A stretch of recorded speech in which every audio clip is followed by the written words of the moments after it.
So Jeff, welcome to Miko TV. Thank you. We're really excited about having our TV channel on YouTube. And right now we're interviewing the speakers for the Miko Leadership Conference. Okay. And hopefully you'll talk to us about what you're speaking about without giving away the whole can of wax, because we want people to come.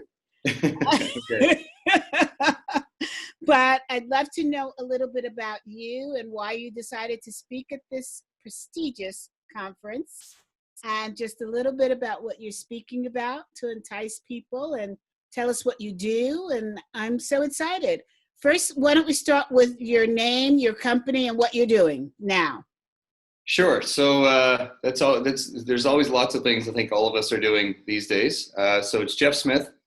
My main role is the Chief Operating Officer at Mobify. Mobify is a company focused on retail and e-commerce providers, and we help them with their mobile front end customer experience. The other things that I do, I'm also an active executive coach. So I coach people inside our business. I coach people outside our business. The majority of the coaching I do is inside, and right now I'm coaching between 25 and 30% of our company in a given point in time. Wow. It's been really an amazing experience. I think it's been helpful for people here.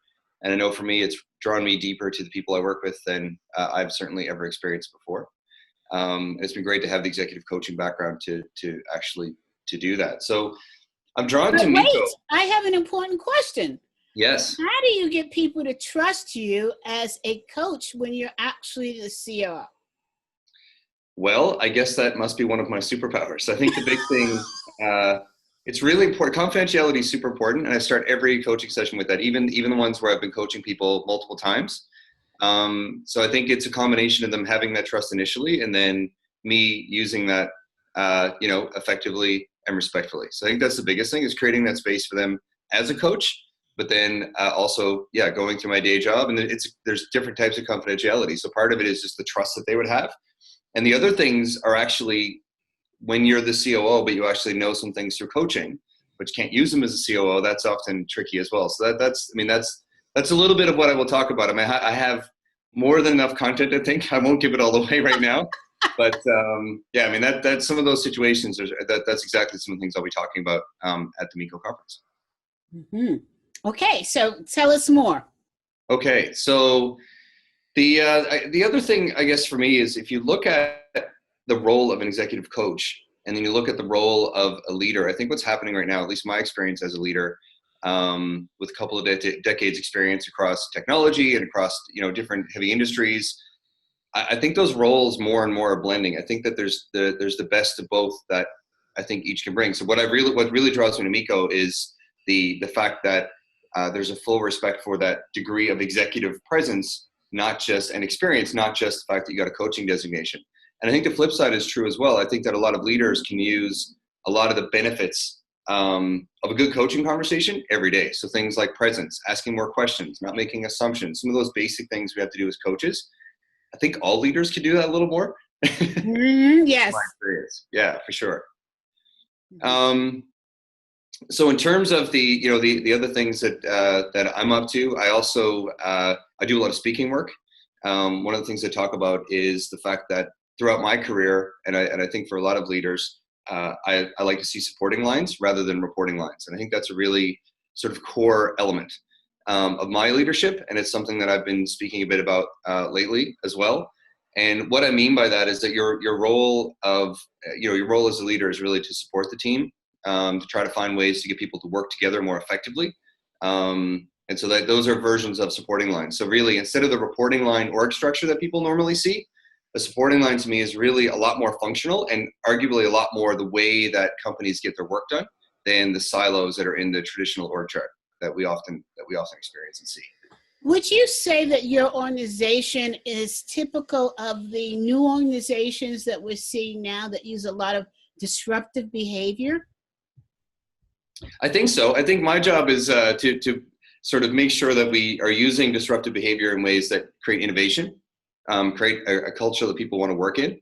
Ultimately, I'm really passionate about employee engagement. I feel that we spend more time with people we work with than we do with our families. And so it should be a much better experience than I think it is for a lot of people. So yeah, we do a lot of disruptive things around that, but it's not even, I mean, there's lots of tech companies that do, there's all kinds of different accoutrements people have in the office. But for us, it's really about trying to get people down to, are you growing? Are you growing in your role? Are you excited about what you're doing? How can we work better as a team? Because when we're achieving as a team, everyone's winning. So I think what's actually disruptive is we're actually taking some of these concepts that are more traditional and trying to bring those into a tech framework, because it isn't all about, ping pong and, beer at 2:00 in the afternoon. I think people want more. Mm-hmm. That's interesting, because we on the outside of technology companies think it's all Google-esque, and Right. all you do is play badminton and bring your pets to work, which I'm all for, by the way. Totally. As long as you're getting stuff done, right? Exactly. Yeah. How do you find that coaching works with, now I'm going to tell a little bit of your secret. I think that you're into yoga. I am. Okay. So how does that relate to coaching?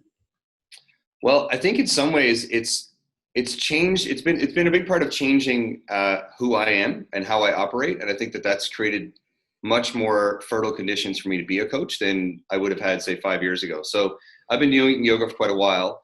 A couple of years ago, I had an experience that was really challenging and really leaned into my practice. And what that did then was it really opened up elements of compassion and other things that I'd never really used to their full expression before. And so I think that changed the way I showed up. I think that really changed then the reaction people were having to me. And then, so Jen Gervais-Keane, who you know well, she's my executive coach. And so last year, we were talking about the fact that my whole leadership team was going to be new in role, and that coaching would be something that I really should double down on. So I guess about 1.5 years ago now, we embarked on, really formally getting executive coaching to bring together all of the things that I was doing work-wise. But what I noticed as I was doing it, a lot of the elements of yoga philosophy are very essential to coaching. So compassion and empathy, like they're similar things. So a lot of people think about yoga as, tight pants and mats and, hot classes and everything else. But yoga to me is more a philosophy. So to me, I'm in a yogic mindset 24/7. And I think that it's very conducive to being a coach. So a lot of the things that we did, like the personal groundwork and the other things you do in a coaching program, were all very familiar to me because they were things that I had gone through in in sort of yoga philosophy and a lot of the teachings. So they're very, very similar things. So it's really infused my leadership. And then a funny story here was then I get into Mobify, and we have yoga at the office. Really? So we have yoga at the office. And so what happened was we went on a staff retreat, and we didn't have our yoga teacher with us. And so they asked me if I would teach, and I said, sure. So I went to my teacher and I said, can I do this? Like, can I just start teaching? He was like, yeah, go for it. So I prepared a class. I did it with my teacher, and then so everything was good. And then I went and I delivered the class. People asked me to do another one the next day. So we did a couple of yoga classes on our company retreat. And then when I got back, I taught a couple of other times. And then people asked me if I would have a regular class. So every Friday, wow. I was teaching at work. So that was pretty disruptive. Yes. And then now that's transitioned. So I still teach at work, but I've also been asked by my teacher to take my class to a studio. So what's really crazy is that I actually on Friday mornings teach yoga at a studio in Vancouver called the Dharma Temple. So it's to me, it's a very important thing. That it's a thread right down through all my leadership, all my coaching, everything. I mean, everyone has different ways. So it's not, I don't think you have to be a yogi to be a coach, but I think that being a great coach makes you a better yogi, and being a great yogi really, I think, makes your coaching quite a bit better. At least that's my experience. So I'm going to admit to being very naive and very prejudiced, because in my head, classic, a man doing yoga who's also a leader in a technology organization, it's just not gelling in my head. I've been different my whole life. It's okay. I know when I first met you and you had a yoga symbol for your logo, I said, what the hell is this? So totally. How is it that, especially, okay, I'm going to sound awful, men in your organization respect you as a yoga master, as a COO, and as a coach? How are you getting this all gelled together in their heads? And help me in my head too. Yeah, so I think the first thing is, I have moments too where if I go back and think about how I was as a leader 5 years ago, I think there's elements that I still do that were things I did well then. And there were other elements that are probably more traditional, like alpha male working in companies and trying to move stuff forward and having, ambition. And while you were trying to focus on the team, you always had something you're working on. I think what the yoga did for me was it helped me really embody these principles. So it's not just a practice that I do, it's part of my ethos, as is coaching, as is being a COO. So I think the big thing is that it's the integration of all those things into you as a person, into how you show up.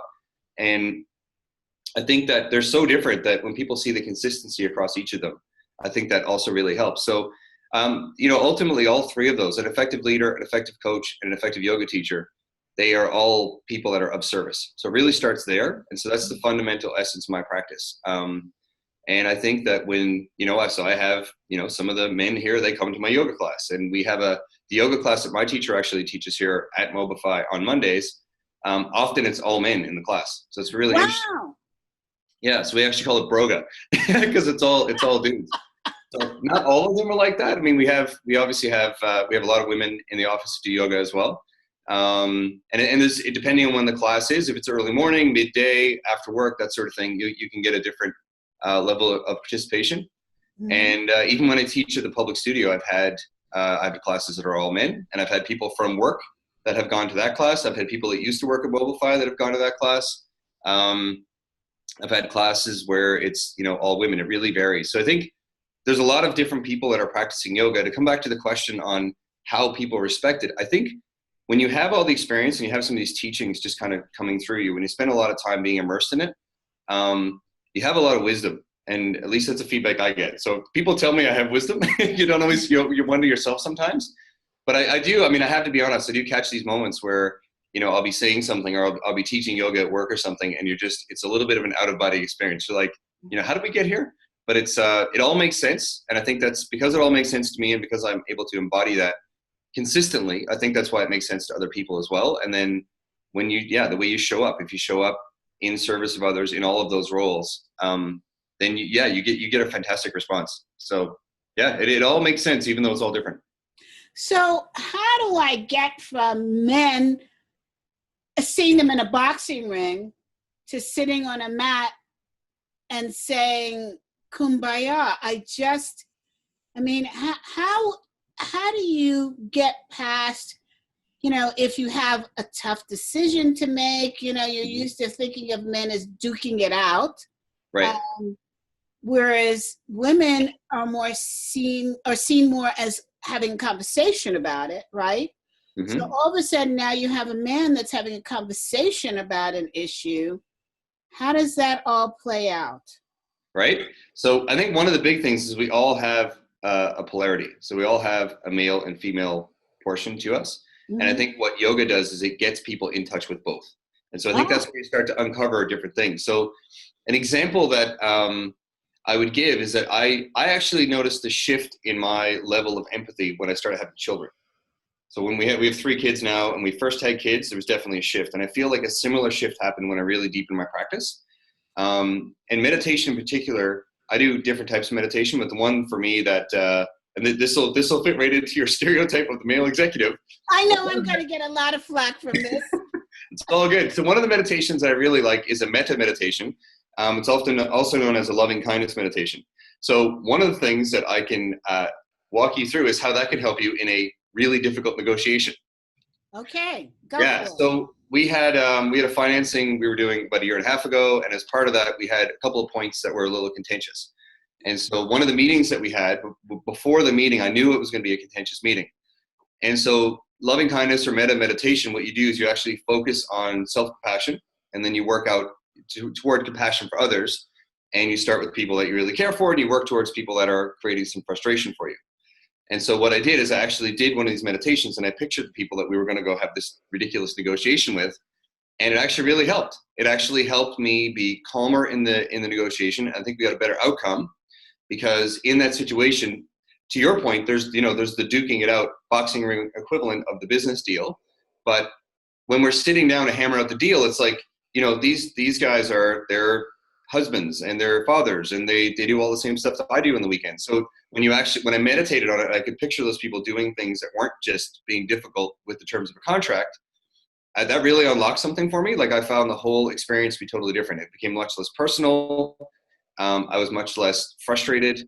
My anger level was lower. I was way more composed, and I think we got a better outcome as a result. So, yeah, and I think when other people on the team see you, doing that, and I actually explained to them how, they were like, wow, I thought you were going to be more excited about that, and you explained to them why you weren't.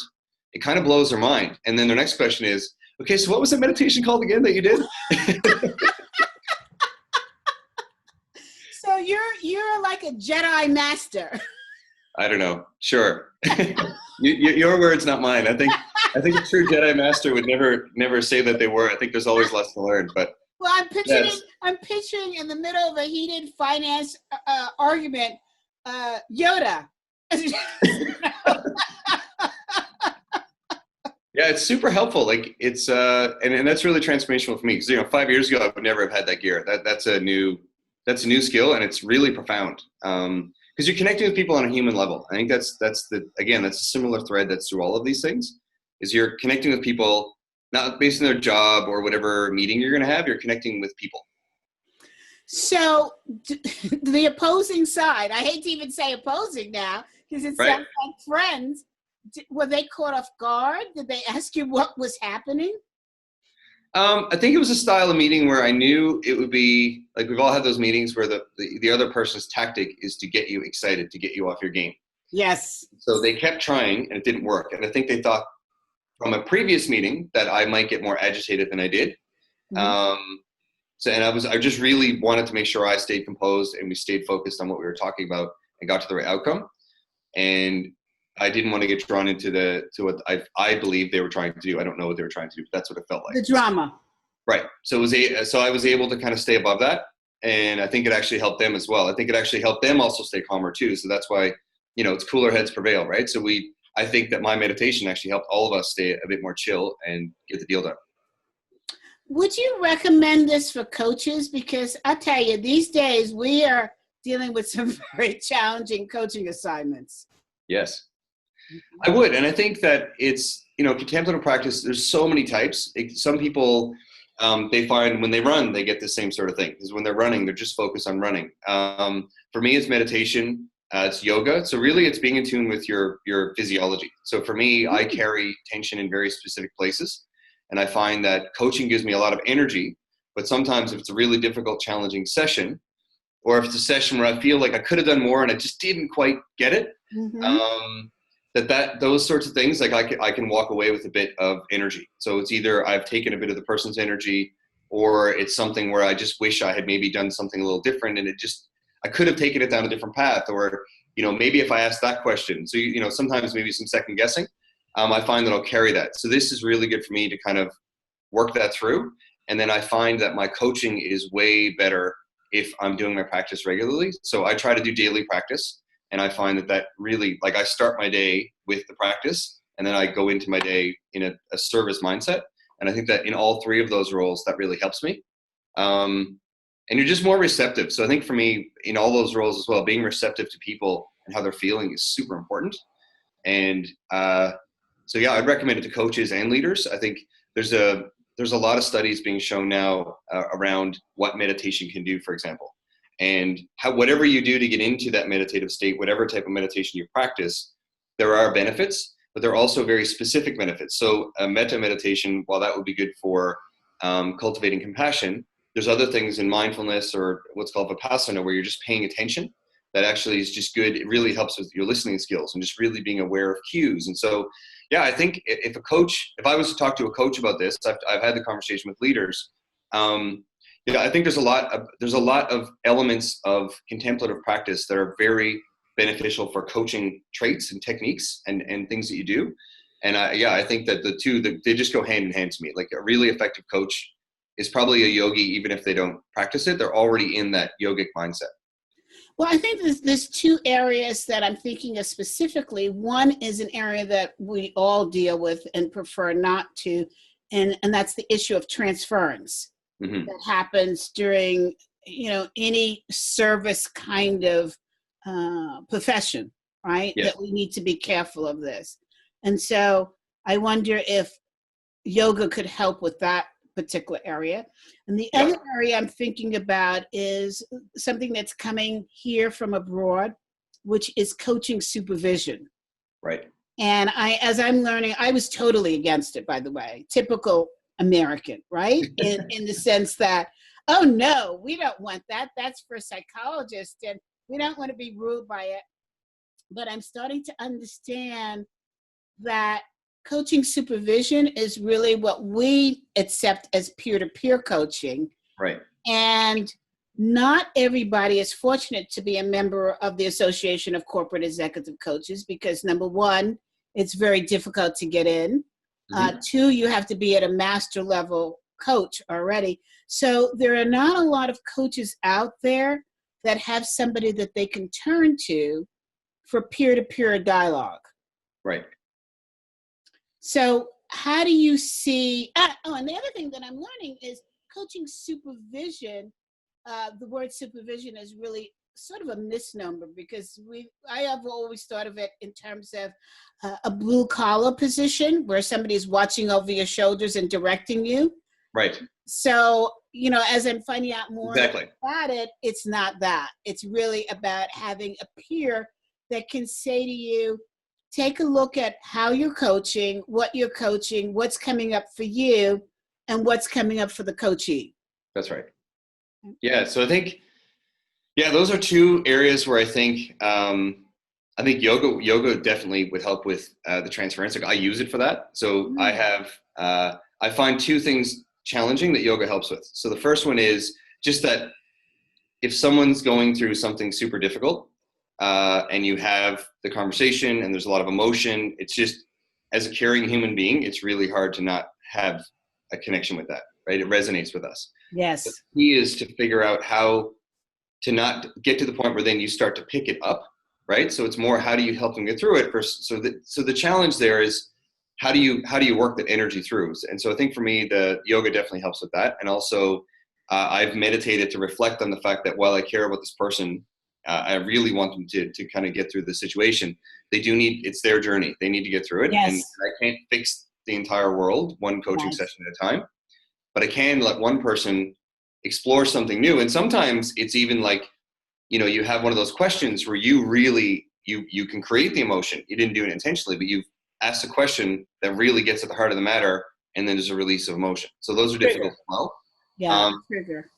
So that is something that I think helps. And the other thing that I find is that the concept of being of service to someone also helps me with the way I follow up with people and the way I pursue things in coaching. It's like staying out of the trivia of someone's life and really just coaching the situation in front of me. Well, that's important. I love that. Yeah, that's another one where it's the composure and just remembering what you're there for. So I'll often meditate in advance of a day. I'll meditate and I'll bring to mind the people that I'm going to be coaching that day, and especially then, like, you go into that then in service of them, and you understand that sometimes being of service to somebody means that you have to kind of let them work it through and not pick up the load for them. Like they have to get through it. I find your definition of being in service interesting. Okay, how so? Well, I mean, I guess a lot of people use the term in service to without having a clear understanding of what it means. Right. So just to have your definition of sort of saying, I have to understand it's their journey. Mm-hmm. And my goal is to help them see various paths through their journey. That's it. Yeah, totally. And holding them capable of being able to walk it, right? Right. And you're always there for them. I think the biggest thing as a coach is that if they know that you're there, it gives them courage to go forward, but it doesn't mean you have to be there next to them at every step. I think that's right. That's the big thing. Because what's most in service is that, at some point they have gotten through this and they've built some resilience that the next time they get the situation, they're able to take it on differently. Mm-hmm. In terms of the second part, mentor coaching. So the program I did at Royal Roads is amazing. We had a lot of mentor coaching, and I think that's a better term probably for supervision, because I'm with you. Like when I hear supervision, I picture a boss, and I have a blog post that I've called "I Hope I'm Not Your Boss," for the reason that I don't associate great traits with what a boss is. I'm okay with being your leader, but please, if you tell me that I'm your boss, like my team here knows, they actually joke with me, and if they call me their boss, like it actually bothers me. So for similar reasons, I think They that you're send you to meditation, right? totally. Yeah, if they want to send me off to the meditation room, they just start calling me their boss, and I got to go meditate. I'll be back in a minute. Yeah. So the mentor coaching was great. And I think it comes, one of the best terms I got exposed to over the years, and I've come across it seemingly at times where I really need it, is Marshall Goldsmith's concept of feed forward. To me, that's really, really powerful. So feedback is supervision and boss behavior. It's like, I'm going to pin you down for the thing that you did, and we're going to talk about it. Feed forward is mentor coaching. Feed forward is, I hold you capable of being a great coach, but as your mentor coach, I'm going to sit down and listen to your conversation, and I'm going to ask some coaching questions. I'm going to provoke some thought. Like, there's probably a couple of different ways you could have gone with that particular thing. Why'd you choose that one? What were the factors that led you to go down that avenue? And other times when I had mentor coaching, I got really good supportive feed forward on just the way I showed up in service of clients. And that really, I had my mentor coaches tell me, like, or very early on, like, that's your signature presence. Like, you need to really build that out. Like, build on that. That's great foundation. And I think it's hard to realize those things on your own. So I think if it's from a place of feed forward and making you a better coach, that's super helpful. And then also, there's a whole bunch of different things, a bunch of competencies and all these other things that we all train on, and everyone has different methods, but it's just helpful as well. Like, if you don't have mentor coaching, I think the risk as well is that you can develop some bad habits. So maybe there's a couple things where, maybe, I'm not as thorough on certain elements of coaching as I should be. And it's just good to have someone listen to the call once in a while.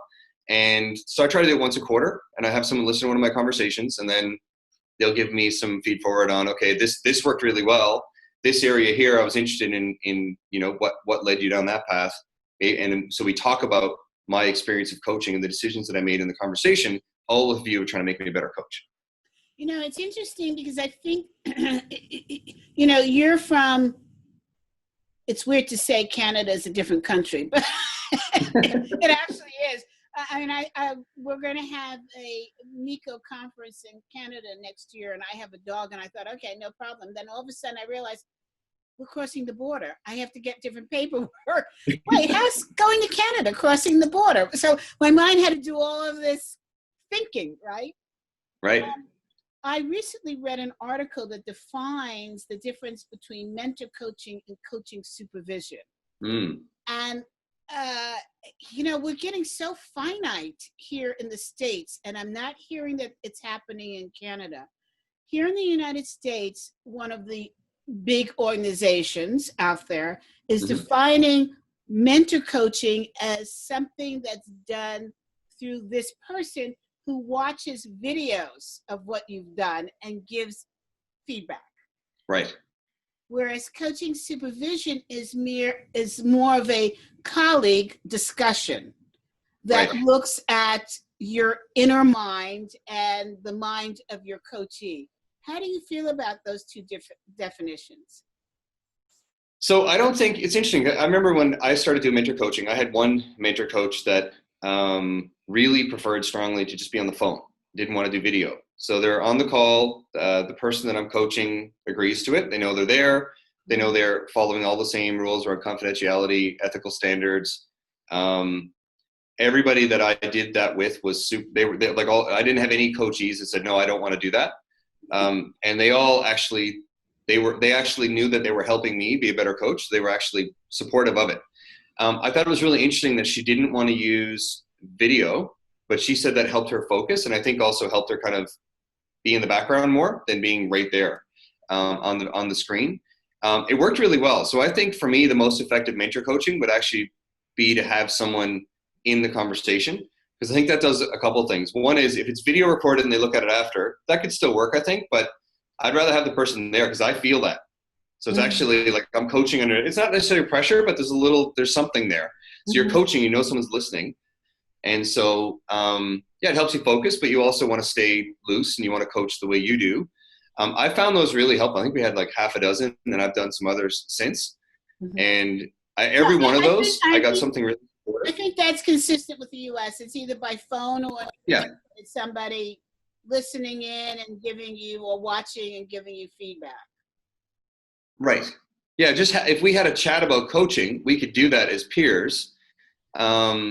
I don't see that as mentor coaching necessarily. I see that as maybe more, it could be mentorship, especially if there's a real disparity and there's like a less experienced coach and a more experienced coach. So that's a different type of business coaching. It's not executive coaching, but you're mentoring or teaching. You're into a different type. But a true mentor coaching to me is someone is listening to your. Yeah, that last part they're defining here as coaching supervision, a separate unit from mentor coaching. Exactly. And so, yeah, to me, I think the mentor coaching, if that was encouraged, and I was thinking everyone else has a version of things being sort of required, but I require it for me, because I actually think even if there's no rules, that's something that I would want, because it makes me a better coach. And I think I also have people. So we also did a coaching triad, which standard thing in any kind of coaching program.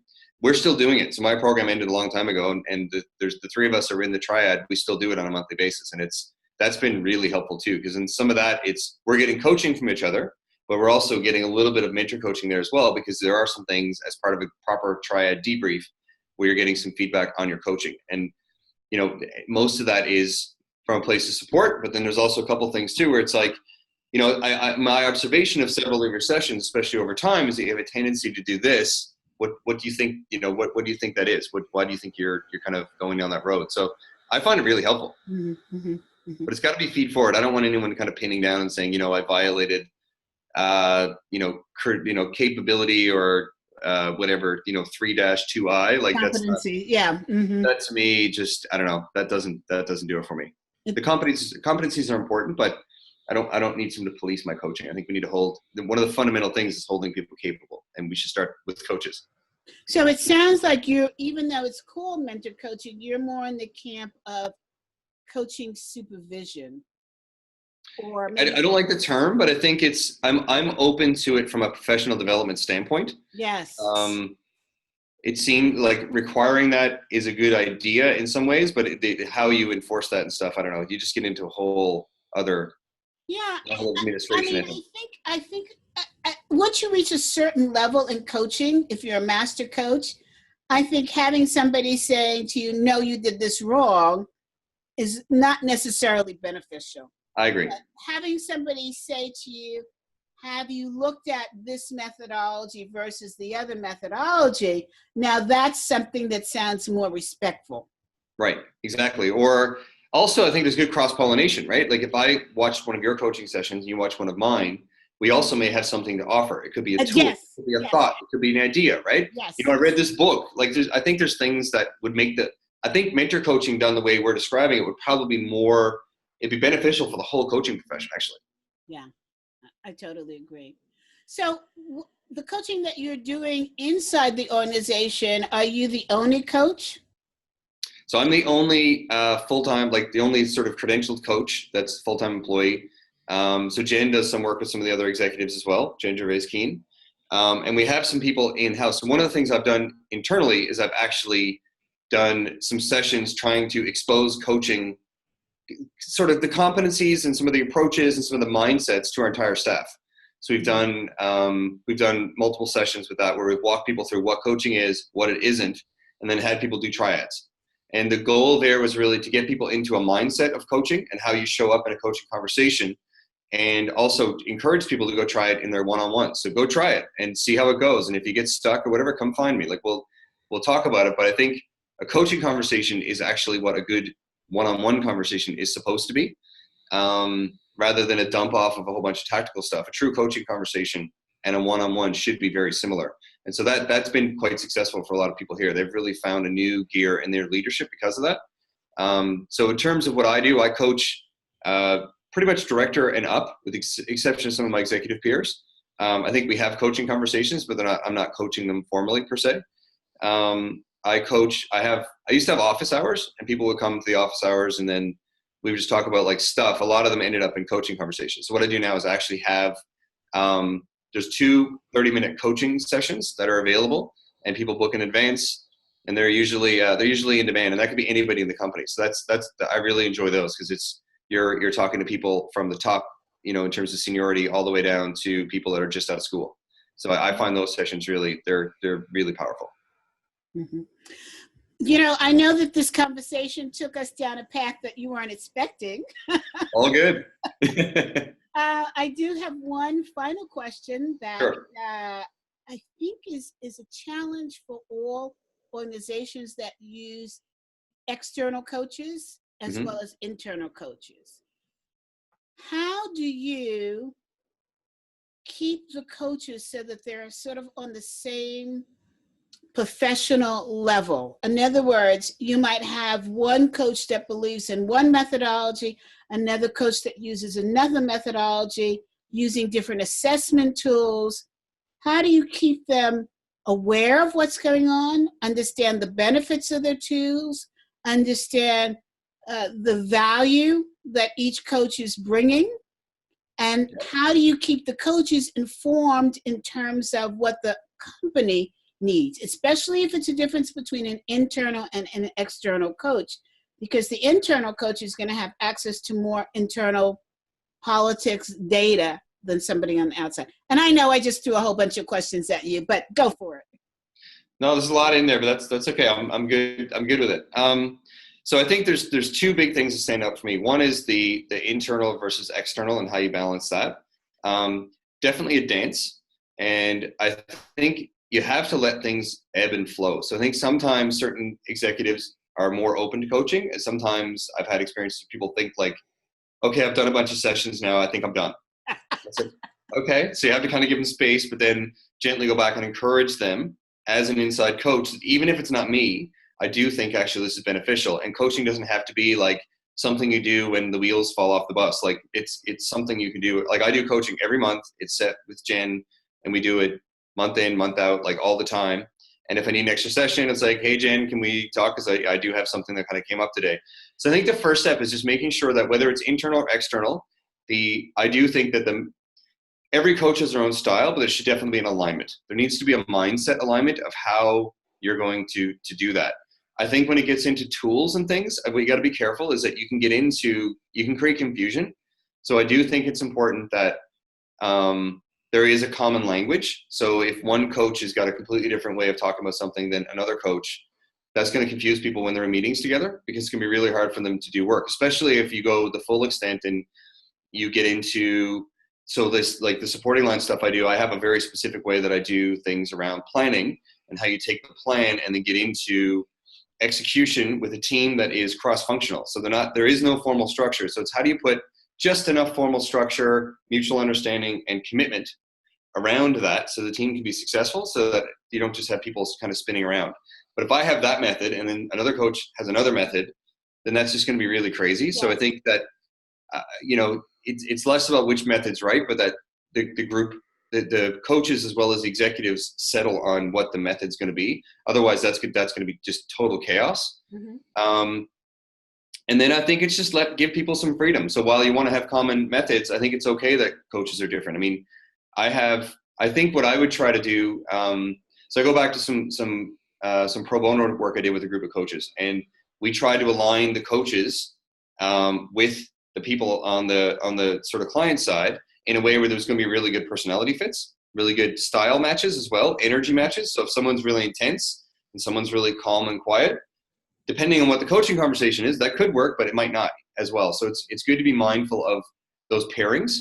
So if you have a similar methodology, some alignment, and then you are thoughtful about what coaches are working with what people, I think you can have a lot of success, and it really shouldn't matter whether the coach is inside or outside the company. Mm-hmm. Mm-hmm. Well, thank you so much. I really appreciate it. I am definitely looking forward to hearing the presentation. Awesome. And I'm also looking forward to how our coaches will challenge your conversation. So, get prepared. Okay, great. Thank you so much, Jeff, for giving us an insight into what's going on in terms of internal coaching, external coaching, yoga, and technology. Yeah, we covered a lot of ground. Thanks a lot for having me. I really appreciate the chance to speak with you. Thank you. Have a great day. Okay, see ya. Bye now.